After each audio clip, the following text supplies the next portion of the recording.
Magbabayad ka na ba? Pwede ba? Huwag ka munang maningil. Ang dami-dami kong iniisip. Effective. Nung nakalimutan mo yung anniversary natin, mali yun. Nung nagawa mo, lokohin, mali din yun. Pero para ulitin mo, hindi na yun mali. May sakit ka na.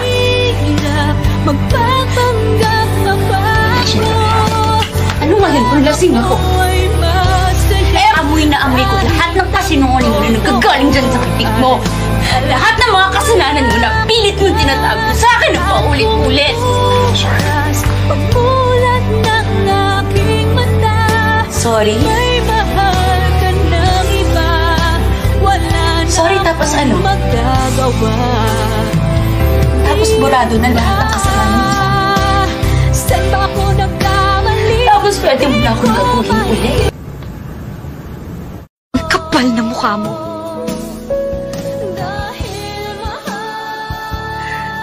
Binigay ko sa'yo lahat. Wala akong tinira para sa sarili ko. Lahat ng gusto mo, sinunod ko.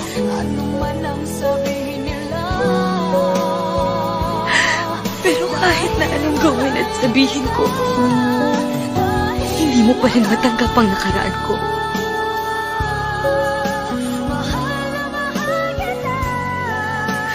Paramot ka, Miguel.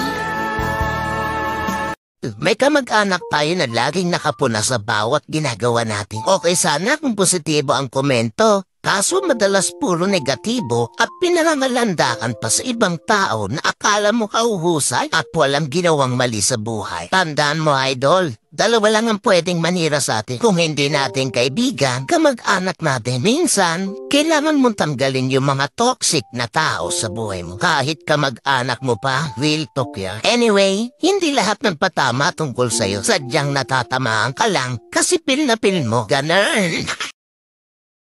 Kumusta? Muntik mo ng sukuan, no? Pero, tignan mo, heto ka pa rin. Nagpapatuloy, sumusubok at ibinubuhos ang lahat ng kaya mo.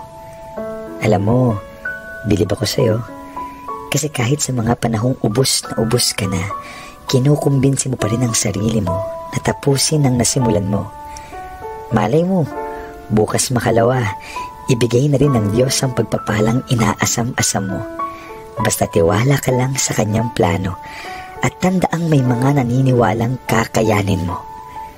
Konti pa, konti na lang.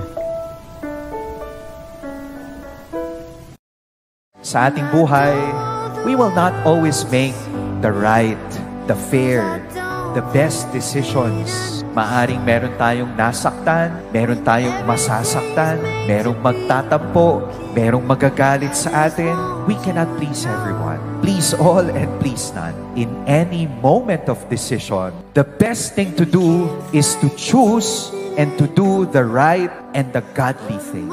Hindi lahat ng walang pinag-aralan ay kalait-lait at hindi lahat na may pinag-aralan kapuri-puri. Kaya respeto. Wala sa yaman yan, wala sa edad, wala sa taas na posisyon, wala sa taas na pinag-aralan.